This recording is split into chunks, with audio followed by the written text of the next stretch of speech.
स्वागत है आप सभी का इस वीडियो पे। मैं हूं प्रसून और आपके लिए मैं लेके आया हूं CGPSC race to prelims series का डे 8। ठीक है, तो चलिए आज थोड़े कमेंट्स पढ़ते हैं।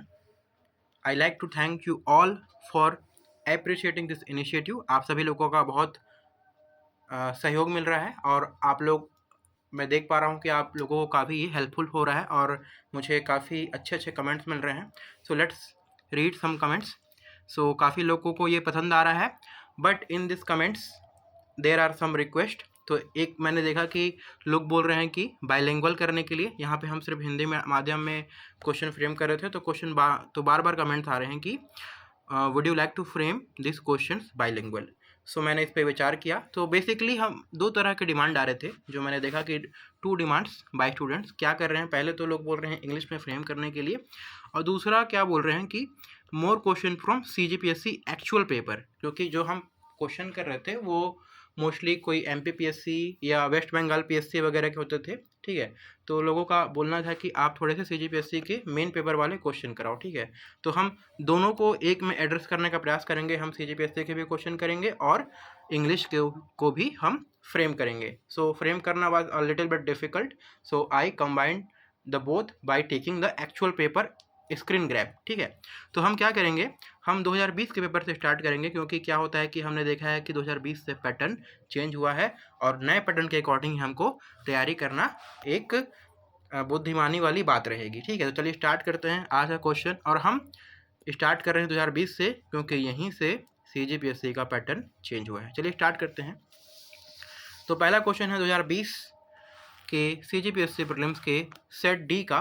तो पहला क्वेश्चन है कि हल षष्ठी त्यौहार क्यों मनाया जाता है। अब इंग्लिश वालों को अगर कुछ चीज़ें टर्म्स समझ में नहीं आ रहे हैं, जैसे जो कि होता है, जो लोग इंग्लिश में पढ़ते हैं उनको समझ नहीं आता है, तो आप वीडियो को पॉज करके जो राइट साइड में ट्रांसलेशन है उसको आप आराम से पढ़ सकते हैं। ठीक है, ताकि आपको क्लियर अंडरस्टैंडिंग मिल जाए। ठीक है, तो इसका ऑप्शन है आपके अच्छी फसल के लिए, पति के दीर्घायु के लिए, पुत्र के दीर्घायु के लिए, सुख संपत्ति के लिए।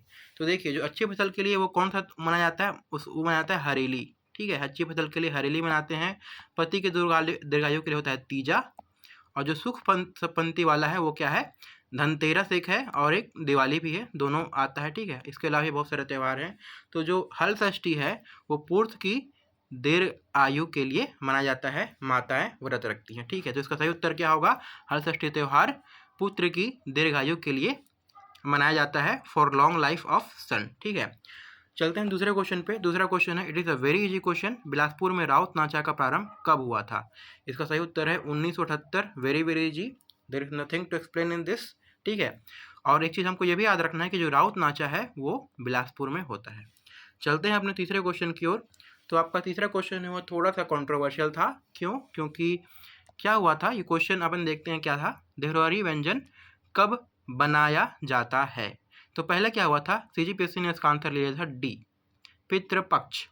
बट क्या हुआ, जब लोगों ने दाव पत्ती किया तो बाद में दीपावली ले लिया इसका आंसर। ठीक है, तो नाउ द करेक्ट आंसर हमारे लिए क्या है, दीपावली, क्योंकि इसको CGPSC ने अमेंडमेंट के बाद ले लिया था। तो देखिए, कुछ क्वेश्चन अमेंड होते हैं और कुछ क्वेश्चन विलोपित भी होते हैं। तो जब आप क्वेश्चन बनाएंगे तो इस मार्जिन को लेके चलिएगा, और कुछ आपको जितना लग रहा है कि इतना कटअप जाएगा उसे थोड़ा एक्स्ट्रा मारिएगा, क्योंकि कुछ क्वेश्चन में CGPSC वाले भी ऊपर नीचे करते हैं और हर साल ये चीज़ होता है। ठीक है, इसको ध्यान रखिएगा। और अगली बार कभी भी अगर देवहरी व्यंजन आ रहा है तो आप याद करके दीपावली को ही आंसर लीजिएगा, क्योंकि क्या होता है कि CGPSC एक बार जो आंसर ले लेता है उसको पे वो स्टिक रहता है। अगली बार अगर देवहरी पूछ दिया तो वो दीपावली ही लेगा। ठीक है, चलते हैं अगले क्वेश्चन पे। अगला क्वेश्चन है, ये करंट अफेयर का क्वेश्चन था। क्वेश्चन है कि गणतंत्र दिवस परेड 2020 में दिल्ली राजपथ पर छत्तीसगढ़ की झांकी में किस लोक नृत्य की प्रस्तुति की गई थी। चूंकि ये 2020 का क्वेश्चन है, इसलिए 2020 का करंट अफेयर का क्वेश्चन आया है। तो इसका आंसर है ककसार नृत्य। उस वर्ष ककसार नृत्य की झांकी प्रस्तुत की गई थी। ठीक है, लेकिन हमारे लिए अभी इस क्वेश्चन का कोई लॉजिक नहीं है, क्योंकि ये फैक्ट बहुत पुराना हो चुका है। अभी जो करंट अफेयर के आएगा वो 2023 के फैक्ट से आएगा। ठीक है, तो अब हमको इस क्वेश्चन से लर्निंग आउटकम ये मिलता है कि नेशनल लेवल पे, राष्ट्रीय स्तर पर छत्तीसगढ़ से रिलेटेड जो भी चीज़ हो रहा है उसको हमको ध्यान रखना है। तो फॉर एग्ज़ाम्पल अभी एक मलखंब की जो टीम थी, उन्होंने एक प्रतियोगिता जीती है, इंडियाज़ गॉट टैलेंट, तो उससे रिलेटेड कुछ आप याद कर लेंगे। उसके अलावा भी छत्तीसगढ़ जो राष्ट्रीय स्तर पर जो चीज़ों को रिप्रेजेंट कर रहा है, तो आप उसको न्यूज़पेपर वगैरह में या करंट की मैगजीन से तैयार करेंगे, ठीक है। तो क्वेश्चन नंबर 4 करंट का क्वेश्चन था, ठीक है। आगे चलते हैं हमारे क्वेश्चन नंबर 5 की ओर। Question number 5 again a very very simple question. निम्नलिखित पेय पदार्थ में कौन सा जनजातीय पेय पदार्थ नहीं है? तो याद रखिएगा यहाँ पे क्या पूछा है, नहीं है। एस्पायरेंट्स बेसिकली मिस्टेक्स ये करते हैं, सिली मिस्टेक्स करते हैं, फिर बाद में उनको घर आने के बाद जब पता चलता है तो बहुत ज़्यादा गिल्ट फील होता है, ठीक है। क्या करते हैं गलती, वो लोग नहीं को नहीं देख पाते हैं, ठीक है। तो आप लोग ध्यान रखिएगा, जो नॉट होता है नहीं, इसको ध्यान देखिएगा। गलती ये होता है कि हम पढ़ते हैं क्वेश्चन को, निम्नलिखित पेय पदार्थ कौन सा जनजातीय पेय पदार्थ है, नहीं को हम नहीं पढ़ पाते हैं। हम ऑप्शन 1 में देखते हैं कोस्मा, फटाक से लगाते हैं और उसको गोला मार देते हैं, ठीक है। फिर बाद में ध्यान आता है कि यहाँ पे तो नहीं लिखा हुआ था। ऐसा सिली मिस्टेक्स बहुत लोग कर देते हैं, तो आप ध्यान रखिएगा, ऐसा सिली मिस्टेक्स नहीं करिएगा। और चलिए तो फिर इस क्वेश्चन को सॉल्व करते हैं। तो let me erase this. Okay so question क्या है कि निम्नलिखित पेय पदार्थ कौन सा निम्नलिखित में से कौन सा पेय पदार्थ नहीं है, ठीक है। तो यहाँ पे कोस्मा है, हड़िया है, ताड़ी है, धेरसा नहीं है। क्योंकि धेरसा क्या है, दो खेत के बीच जो पतली सी पगडंडी होती है और खेतों के जाने के लिए जो कच्चा रास्ता होता है उसको क्या बोलते हैं, धेरसा बोलते हैं, ठीक है। आगे चलते हैं क्वेश्चन नंबर 6 की ओर। तो अगेन करंट अफेयर का क्वेश्चन है। 2018 विधानसभा चुनाव में छत्तीसगढ़ की निर्वाचित महिला विधायकों को उनकी विधानसभा सीट से सुमेलित कीजिए तथा नीचे दिए गए कूट से सही उत्तर चुनिए। इसका सही उत्तर है आपका ऑप्शन ए, ठीक है। लेकिन मैं इसको नहीं मिला रहा हूँ क्योंकि ये अभी अब रिडंडेंट हो गया है। क्यों? क्योंकि जो 2018 का जो विधानसभा था वो अब विघटित हो चुका है। हमको दिसंबर 3 को नए विधानसभा दिसंबर 3 के निर्णय के अनुसार से एक नए विधानसभा का गठन होगा।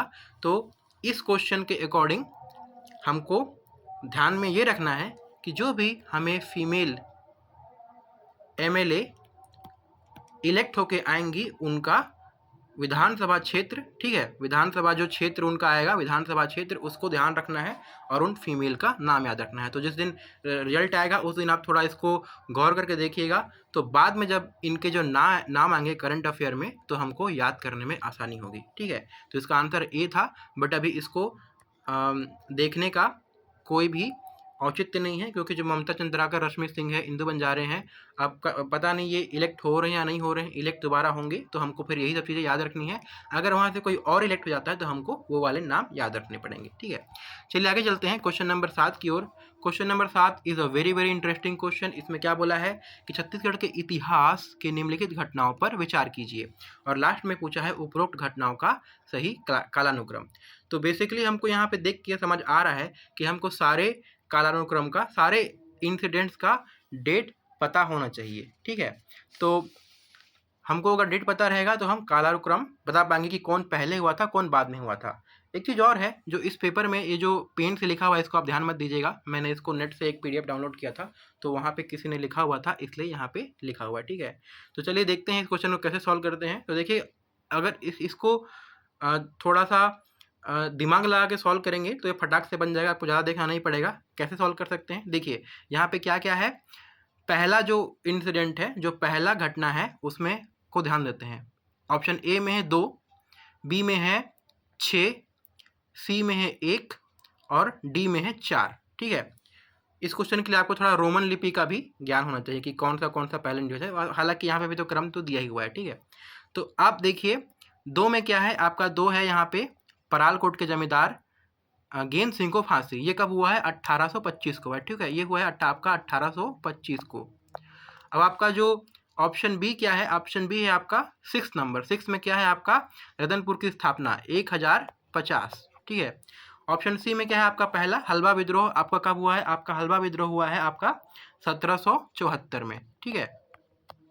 और आपका डी क्या है, फोर्थ आपका कौन सा है, छत्तीसगढ़ में मराठों का आगमन, ये क्या है आपका 1741। तो अब चारों को अगर कंपेयर करेंगे तो जो सबसे छोटा रहेगा, जो सबसे पुराना डेट रहेगा वो आपका आंसर हो जाएगा, क्योंकि वहीं से कालानुक्रम आपका चालू होगा। तो इन चारों में आपका सबसे छोटा क्या है, रतनपुर की स्थापना, क्योंकि ये 1050 ईस्वी में हुआ था। तो अब बाकी चीज़ को नहीं भी देखेंगे तो भी आपको देखेंगे कि यहाँ पे चौथा जो छठवां है वो पहले आ रहा है, तो यहाँ से आपका ये आंसर बन जाएगा। बाद में आप इसके बाकी के डेट को भी देखेंगे तो वहाँ से आप मैच कर सकते हैं। हलवा विद्रोह हुआ था 1774 में, गेंद सिंह को फांसी हुई थी 1825 में, सिपाही विद्रोह की शुरुआत हुई थी 1858 में, ठीक है। छत्तीसगढ़ में मराठों का आगमन 1741, मौर्य विद्रोह 1776, ठीक है। रतनपुर 1050, शहीद वीरनारायण सिंह को फांसी 1857, ठीक है। तो इसको याद रखेंगे। तो इसको डेट वगैरह आपको दूसरे एग्जाम में भी काम आएगा। बाकी इस एग्जाम में अगर आप चारों इंसिडेंट जो पहले पहले दिए हैं उनसे भी आप इसको सॉल्व कर सकते हैं।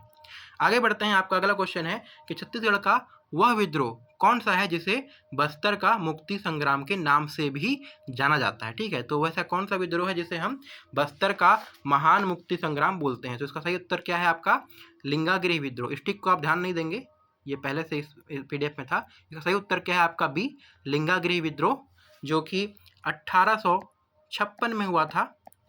और ये क्या हुआ था, ये भैरमगढ़ उस समय वहाँ के शासक थे, और इसके जो नेतृत्व कर रहे थे वो कौन थे, ध्रुवा राम माड़िया, ठीक है। ध्रुवा राम माड़िया जी थे, ध्रुवा राम माड़िया जी इनके नेतृत्व करते थे, ठीक है। तो इस प्रकार से आपको जितने भी विद्रोह हैं, कोल विद्रोह, तारापुर विद्रोह, परालकोट विद्रोह, सारे का डेट, शासक और आपके उनके नेतृत्व कर्ता का आपका लिस्ट दिया रहेगा। आपको सारे को कंठस्थ याद कर लेना है टेबल में से, क्योंकि इससे बार बार क्वेश्चन आते हैं।